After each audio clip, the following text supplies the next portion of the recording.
अस्सलाम वालेकुम दोस्तों, मेरा नाम डॉक्टर लियसगर है और आज की इस वीडियो में हम लॉजिकल रीजनिंग क्वेश्चंस के बारे में हम डिस्कस करने जा रहे हैं जो कि पीएमसी ने अपने न्यू सिलेबस में इस साल इंट्रोड्यूस करवाए हैं।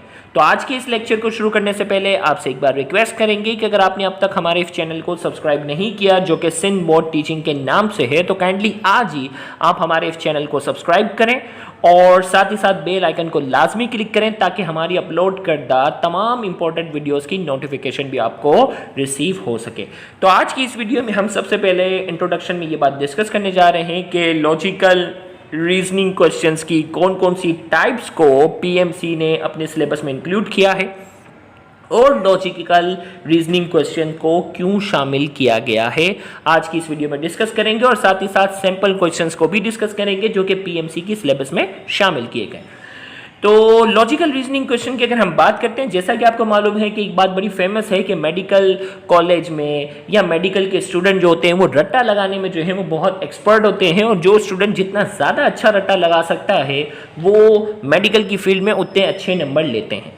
तो ये बात 100% जो है वो करेक्ट नहीं है, लेकिन किसी ना किसी हद तक जो है वो क्या है, ये बात करेक्ट है। तो इस मर्तबा जो है वो ऐसे स्टूडेंट को मेडिकल कॉलेज में शामिल करना है जो कि ना सिर्फ रट्टे में एक्सपर्ट हो, जबकि इनकी क्रिटिकल थिंकिंग, इनकी जो रीजनिंग क्वेश्चंस को सॉल्व करने की एबिलिटी भी जो है वो अच्छी होनी चाहिए ताकि हम क्रीम स्टूडेंट को जो है वो मेडिकल कॉलेज में एडमिशन देने में कामयाब हो सके। तो ये पीएमसी की एक अच्छी कोशिश है क्योंकि अक्सर जो है वो स्टूडेंट जो मेंटली तौर पर इतने स्ट्रॉन्ग नहीं होते लेकिन रट्टा लगा कर भी वो बहुत हद तक जो है वो इंटरमीडिएट बोर्ड में अच्छे नंबर ले लेते हैं और साथ ही साथ एंट्री टेस्ट के अंदर भी जो है वो अक्सर बायोलॉजी वाला पोर्शन या डेफिनेशन टाइप के क्वेश्चंस को अच्छे से सॉल्व करके आगे बढ़ जाते हैं। लेकिन इस साल अब ऐसा नहीं है। वो स्टूडेंट जो मेंटली स्ट्रॉन्ग होगा, जिसकी रट्टे की कैपेबिलिटी कम होगी लेकिन क्रिटिकल थिंकिंग, लॉजिकल रीजनिंग वगैरह जो है अच्छी होगी, तो उनके लिए गोल्डन चांस है कि वो एंट्री टेस्ट में अच्छा स्कोर कर सकते हैं क्योंकि 10 सवाल, पूरे 10 सवाल आपके एंट्री टेस्ट के अंदर इस पोर्शन से होंगे। तो यहाँ पीएमसी ने लिखा है each logical reasoning question requires you to read and comprehend a short passage. याद रखिएगा जो लॉजिकल रीजनिंग क्वेश्चन जो भी होंगे उसमें आपको क्या कहा जाएगा, एक जो है वो रीड करने के लिए एक शॉर्ट पैसेज दे दिया जाएगा, then answer one question about it. इसमें से जो 10 सवाल होंगे ना, सब में जो है वो एक आपको एक पैराग्राफ या पैसेज दे दिया जाएगा और कहा जाएगा उसको रीड करें और उसको रीड करने के बाद उसमें से क्वेश्चन का जवाब दें। The questions are designed to assess a wide range of skill involved in thinking critically with an emphasis on skill that are central to reasoning. Questions को कुछ इस तरीके से डिज़ाइन किया जाएगा जिसमें आपके मुख्तलिफ किस्म की सोचने की सलाहियत और फैसला करने की सलाहियत को जो है वो जज किया जाएगा। Types of reasoning questions that may come in the MDCAT के जो क्वेश्चंस में जो है वो किस टाइप के रीजनिंग क्वेश्चन शामिल हो सकते हैं। 6 टाइप्स जो है वो सिलेबस में बताई गई हैं। पहली टाइप जो है वो क्रिटिकल थिंकिंग है, दूसरी letter and symbol series, logical deduction, logical problem, course of action, cause and affect. ये लॉजिकल रीजनिंग क्वेश्चंस की 6 टाइप्स हैं और इन टाइप्स में से ही एमडीकेट के क्वेश्चंस में आपसे सवालात पूछे जाएंगे। तो आइए हम सबसे पहले क्वेश्चंस को जो है यानी जो कि क्रिटिकल थिंकिंग है उसको डिस्कस करने जा रहे हैं और इसके सैंपल क्वेश्चंस को भी हम डिस्कस करेंगे। कोशिश करेंगे कि सिलेबस में रिलेटेड जो है वो तमाम पार्ट्स को हम एक एक करके डिस्कस करें और इनके सैंपल क्वेश्चंस को भी डिस्कस करेंगे और फिर आने वाले लेक्चर्स में हम इनकी कई एग्जाम्पल्स को डिस्कस करके हम इसको जहन नशीन बना लेंगे। तो आइए क्रिटिकल थिंकिंग, सबसे पहले सिंपल क्वेश्चंस की अगर हम बात करते हैं, सबसे पहला जो पार्ट है वो है critical thinking. Critical thinking is a process of evaluation which uses logic to separate truth from falsehood, reasonable from unreasonable belief. Critical thinking एक प्रोसेस है जिसका मकसद जो होता है वो क्या करना होता है, व्हिच यूजेस लॉजिक, जिसमें जो वो लॉजिक का इस्तेमाल किया जाता है to separate truth from falsehood. आपको मालूम है कि ये एक ऐसा फैसला करना होता है जिसमें बहुत सारी झूठी चीज़ों में से एक ट्रूथ चीज़ को क्या करना होता है, इंतखाब करना होता है। रीजनेबल फ्रॉम अनरीजनेबल बिलीफ, कुछ ऐसे बिलीफ हैं, कुछ ऐसे यकीन हैं जो अनरीजनेबल हैं, बेतुके बिलीफ हैं, उसमें से एक रीजनेबल सही बिलीफ, सही जो डिसीजन है उसको जो है वो सेलेक्ट करना है। अब जो है वो क्रिटिकल थिंकिंग की अगर हमने बात की ना, मतलब झूठ में से सच को तलाश करना, अनरीजनेबल में से रीजनेबल चीज़ों को क्या करना, सेलेक्ट करना है, उसे कहते हैं क्रिटिकल थिंकिंग। अब क्रिटिकल थिंकिंग की अगर हम बात करते हैं, उसमें हमारे पास जो है simple question, read the following passage. अब जो है वो आपको एक पैसेज दे दिया जाएगा, then decide whether the three statement below are true, probably true, insufficient data to say true और false, probably false or false based purely on the information in the text।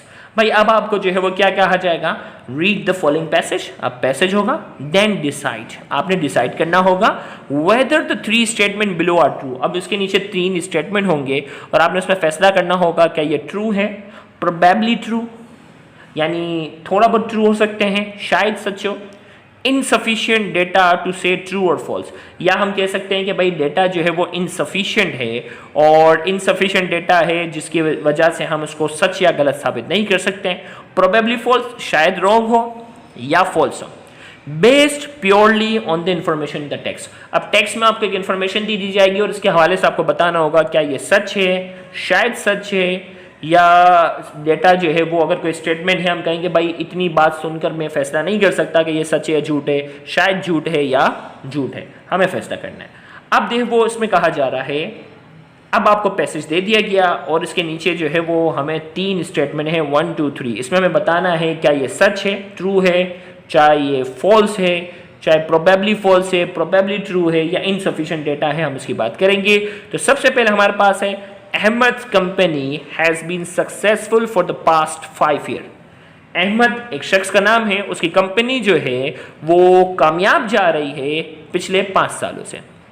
Reported profits have been rising each year with 2018 being the strongest year yet.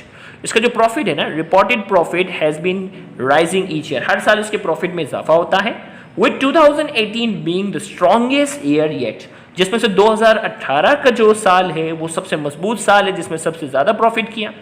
To celebrate, इस चीज़ को celebrate करने के लिए Ahmed treated his staff to a meal at a 5-star restaurant in the city. अब इस चीज़ को celebrate करने के लिए अहमद ट्रीटेड हिज स्टाफ, उसने अपने स्टाफ को खाने पे बुलाया, कहाँ, eight a 5-star restaurant in the city, शहर के 5-star होटल में इसको जो है वो इन्वाइट किया। अब इस पेज पर 1 2 3 हमें फैसला करना है कि पहला जो है वो सच है, शायद सच है, या हम कहें कि डेटा जो वो इनसफिशिएंट है जिसकी बेस पर हम फैसला कर सकें, शायद गलत है या गलत है, हमें इसमें फैसला करें। सबसे पहले step number 1, Ahmed is rich, Ahmed अमीर है। अब इसके बारे में बताना क्या ये सच है, गलत है, क्या है। भाई इसकी कंपनी 5 साल से बहुत अच्छा परफॉर्म कर रही है और 2018 में बहुत अच्छा परफॉर्म किया और उसने अपने स्टाफ को 5-star होटल में मील के लिए बुलाया। तो नंबर 1 की अगर मैं बात करूं, क्या अहमद अमीर है, जवाब है यस, इसमें कोई शक नहीं है। हम सीधा सीधा कह देंगे भाई 5-star होटल में अपने एम्प्लॉय को वो दावत दे रहा है, 5 साल से कंपनी अच्छी चल रही है, 2018 में उसने बेहतरीन प्रॉफिट किया है। ओके भाई, अहमद इज रिच, इसमें कोई शक नहीं, यस ट्रू। दूसरा, अहमद स्टाफ आर हैप्पी, इसमें कह रहे हैं अहमद के स्टाफ जो है वो क्या है, हैप्पी है। अब इस पूरे स्टेटमेंट की बेस पर क्या हम 100% ये कह सकते हैं कि इसके स्टाफ हैप्पी है? जवाब है नहीं। भाई इसकी कंपनी ने अच्छा परफॉर्म किया, मानते हैं, हो सकता है उसके स्टाफ के साथ बिहेवियर अच्छा ना हो, कंपनी जो है वो अच्छी चल रही हो, लेकिन इसमें स्टाफ के डेटा जो है वो सफिशिएंट नहीं है। प्रॉफिट भी अच्छा किया, अपने स्टाफ को 5-star होटल में मील भी दिया, लेकिन इसके बावजूद भी जो है वो डेटा जो है वो इनसफिशिएंट है। इसमें स्टाफों का कहीं जिक्र नहीं है कि स्टाफ जो है वो बहुत ज़्यादा खुश है, नहीं है।